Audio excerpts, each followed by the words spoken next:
Hello and welcome. My name is Sachin Venugopal and I'm a student of Peninsula College, Sharla. I'm thankful for this opportunity to present at the 7th International Conference on Business, Education, Innovation and Social Sciences 2026. This presentation is titled Reassessing Competitive Strategy, the Relevance of Potter's Five Forces in the Modern Era. It is a topic that sits right at the heart of how businesses understand competition in today's rapidly changing world. This presentation is built around one central question.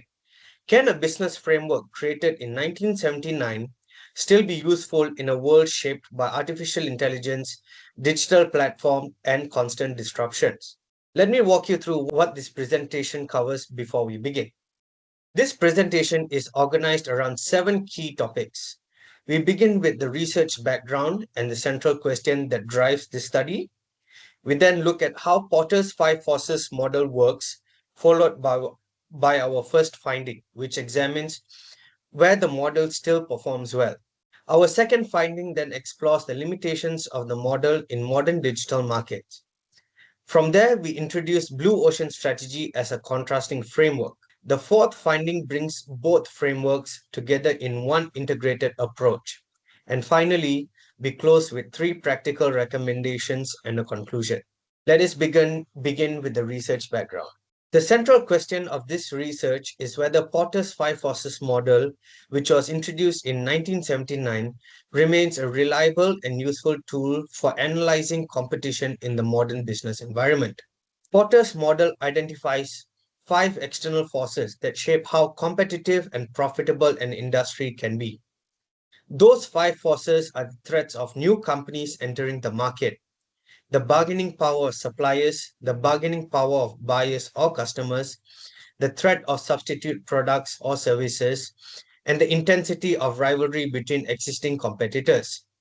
For over 4 decades, this model has been one of the most widely used frameworks in business strategy around the world.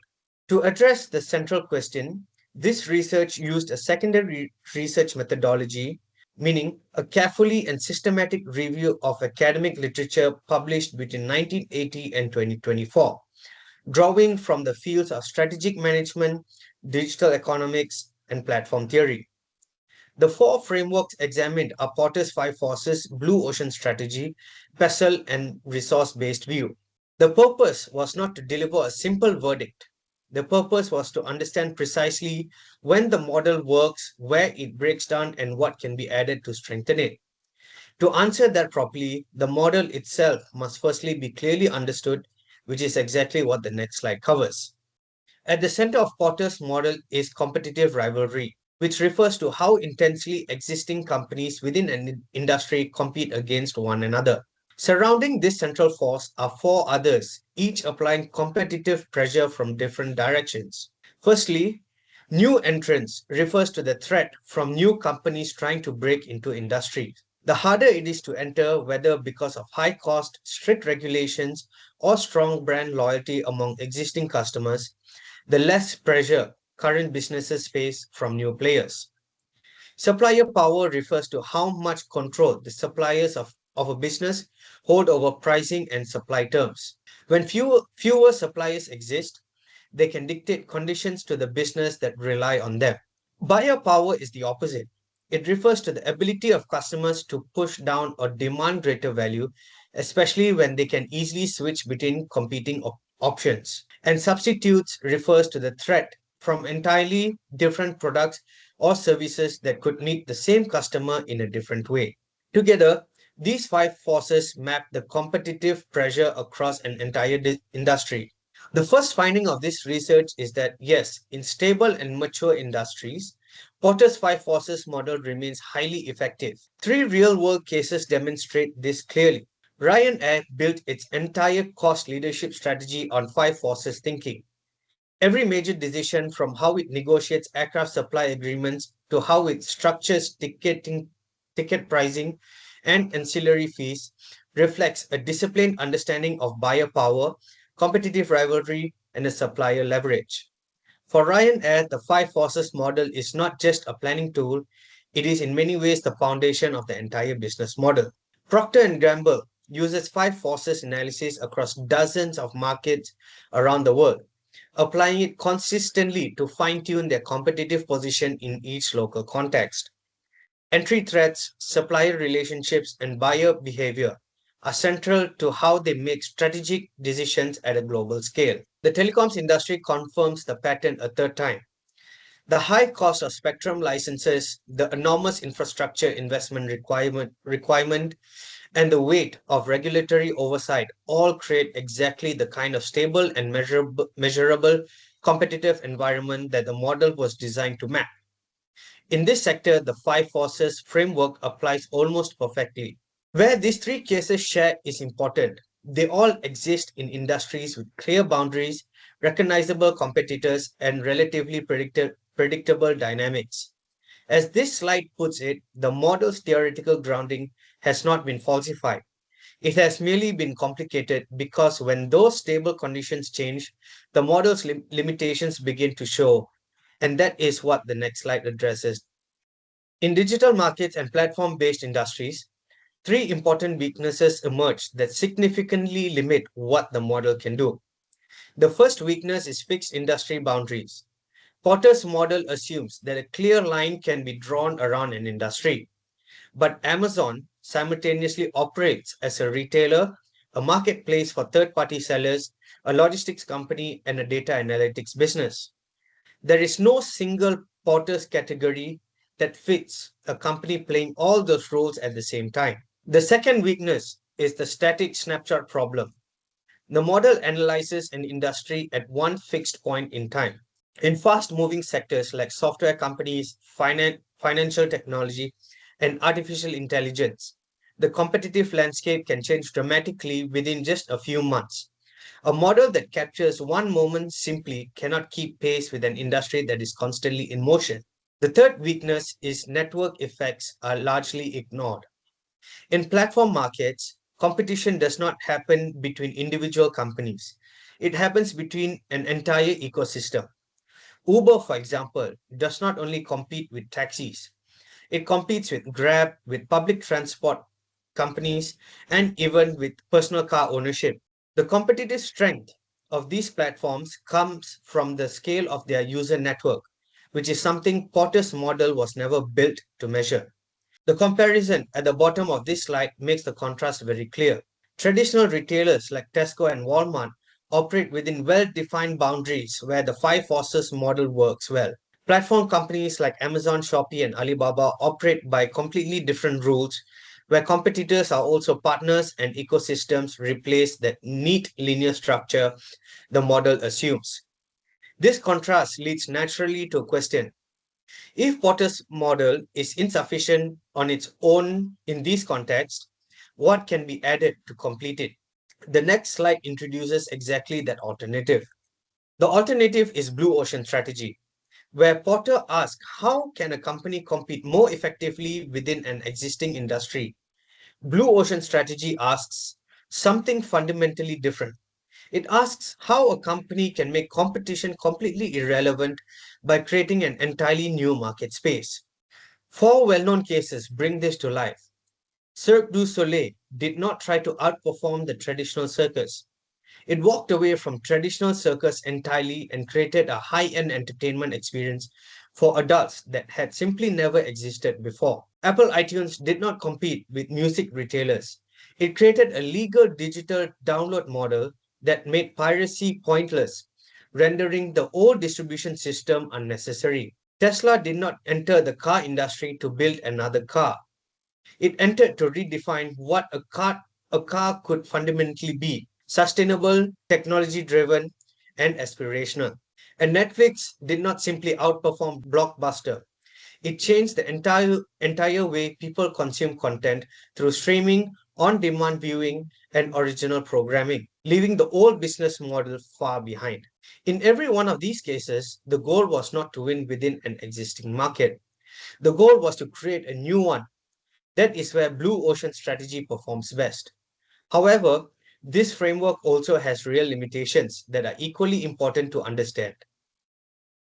Blue ocean has four genuine strengths. It creates entirely new market space. It makes competition irrelevant. It creates strategy on creating new values rather than competing for existing value. And it works best in industries driven by innovation and disruption. However, three cases reveal where the framework falls short.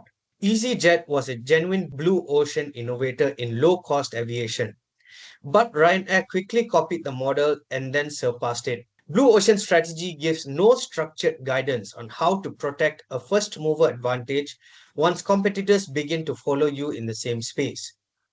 Sony's PlayStation Vita attempted innovation in handheld gaming, but did not adequately account for how rapidly mobile gaming was transforming consumer behavior. The strategic intent was sound, but the environmental awareness was not. And J.C. Penney attempted a major reinvention from a traditional department store to a boutique retail experience. The ambition was present, but without structured plan for execution, the result was significant customer loss and a widely studied strategic failure. As this slide states plainly, Blue Ocean strategy tells you where to swim. It does not tell you how to survive once others follow you into the water. That honest limitation points directly towards the most important finding for this entire research. The central argument of this research is straightforward. No single framework is sufficient on its own. Potter's five forces and Blue Ocean strategy are not competitors. They are partners. The real question is not which one to choose. The real question is how to use both of them together in the right order. This research proposes a three-step integrated model. Step one is to carry out a five-force analysis. Before deciding where to go strategically, a company needs to understand the competitive environment it is currently operating in. That means mapping entry barriers, understanding supplier leverage, assessing buyer dynamics, and measuring the intensity of rivalry within the industry. Step two, to identify the gap. Once the structural diagnosis is complete, the company then applies blue ocean thinking to ask where the uncontested space is and where new values can be created that lies beyond the existing competitive logic. Step 3 is blue ocean leap, using everything learned in the first two steps as the foundation for creating something genuinely new in the market. The order of these steps matters deeply. Porter's five forces comes first, and then blue ocean strategy follows. The structural diagnosis is what makes the strategic innovation possible. This is not a theoretical idea. Two companies shown at the bottom of this slide have already proven it in practice. Revolut mapped the competitive forces in traditional banking and then disrupted the entire sector by offering fee-free international transactions that banks refused to provide. Grab mapped the competitive forces across Southeast Asia, ride-hailing markets, and then used the structural intelligence to launch Grab Food, Grab Pay, and an entire super app ecosystem. In both cases, the five forces analysis came first and made the blue ocean strategy move possible. That real-world evidence leads directly to the three recommendations that follows. Based on the findings of the research, three strategic recommendations are offered for both practitioners and scholars. The first recommendation is to integrate frameworks, not isolate them. Porter's five forces should always be used alongside other analytical tools. Combining it with Pestle for a broader view of an external environment and with resource-based view for an assessment of internal capabilities gives a far more complete strategic picture. The five forces model is a strong starting point, but it was never designed to be the complete answer on its own. The second recommendation is to apply the model dynamically rather than statically. Industries change and strategic analysis must change with them. The five forces framework should be revisited regularly across short, medium, and long-term timeframes. Regulatory shifts, new technologies, and changes in consumer behavior should each prompt a fresh review of the competitive landscape. The model must function as a model picture, not a photograph. The third recommendation is to build strategic literacy within organization. Misapplying Potter's model can just be as damaging as not applying it at all. JC Penney and Sony Vita are two not simply examples for bad strategy, they are examples of strategic tools being deployed without a clear understanding of their limits. Organizations must develop teams that understand both what each framework can do and what it cannot. These three recommendations all pointed towards the same conclusion, which is captured in the banner at the bottom of the slide. Strategic thinking in the modern era cannot afford to be anything less than multidimensional. Porter's five forces remain valuable and relevant, but only when it is part of a broader and more flexible strategic toolkit. That is the conclusion this research arrives at, and it brings this presentation to the final slide. Thank you.